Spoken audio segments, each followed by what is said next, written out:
Angela Griffin joins me now. Do you know what? It's really weird hearing you. I know, it's really odd, isn't it? That was the first scene that I shot on the first day of filming in Toronto, and I walked onto that set thinking, this is when they realise that they've cast someone from Leeds.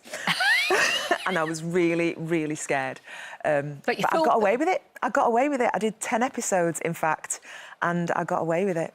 It's, honestly, seeing you there and that, but if I'd just seen a shot just like a clip, I'd have never said, oh, that's Angela Griffin. Yeah. Do you know what? And that's why I'm so excited about the fact that we're getting the show here. And I love my character, Stevie Hall. So tell me about her, because obviously the trend nowadays is strong women and so. Just tell me about her. So this show is a female-led crime procedural. So you've got your story a week, and it's led by these two women, Jack and Stevie, who've got male names. Don't know why. There was no thing, but they're both guy names. So you see how their home lives impact on their job. So I've got 2 kids in the show. Yeah. So at one point... As you do at home. Yeah, as I do at home. Yeah. And I have a row with one of my kids before I go to work, and then I go to work and I find a young woman in the boot of a car who's dead at having just had a row with her family. So you kind of get to see how your home goes to work with you, basically. And I think that, you know, a lot of women who have careers and so on, or any kind of job, is that you have to have the balance. Yeah. I mean, you never get it. That's what you're aiming for. You aim for a balance. Nothing's easy, nothing's perfect. That's it. And for once, you're getting to see on screen a woman, in terms of Stevie Hall, who is trying to get that balance, and she's failing. And for me, when I read the script, I did a little high five to her, because I fail daily. And it's nice to know that I'm not the only one. But if your intentions are good, then that's good enough for me. So tell me about home life then, for you, in real life. So obviously your husband, Jason, and 14-year-old, 11-year-old daughters. And you have to go away quite a bit. So obviously you had to go to Canada for nearly 4 months or something? For 4 months. How does that work?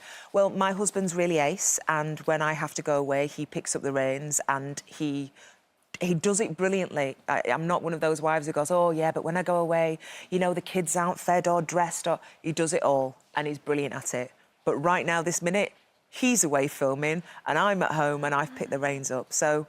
So you do, like, these intense pieces of work where you're away, and then you come back, and then you're, like, everyday mum, if you like. Yeah, that's it. And with the detail, I was away for 4 months, and when I came back, it was, right, I'm going to be home now. And I stayed at home. I finished filming in the August, and I didn't go back to work till the January. So it's kind of feast or famine. Yeah. And it's not perfect, but it's our perfect. You talk about, in your blog, because you talk about family life, about mother and daughter dates. This is something I used to do with my girl as well, and it's just that special time. Just tell me what you do. Yeah, it was a book that I read, and it's about bringing up girls in today's environment, and what girls need and what teenagers need, and having one-on-one time, because I've got 2 daughters, so we spend time, the 3 of us as a family, but it's really important to just have the one-on-one time. I agree. So therefore you choose a daughter and then you take them, and it can be an hour, it can be going and having a dog walk for an hour, or it can be going away for the night, but it's just you and just them. The 2 of you having a conversation. It's lovely. Yeah, and it really is, and it really works. And even if you're having a row, it's quite good to do it, because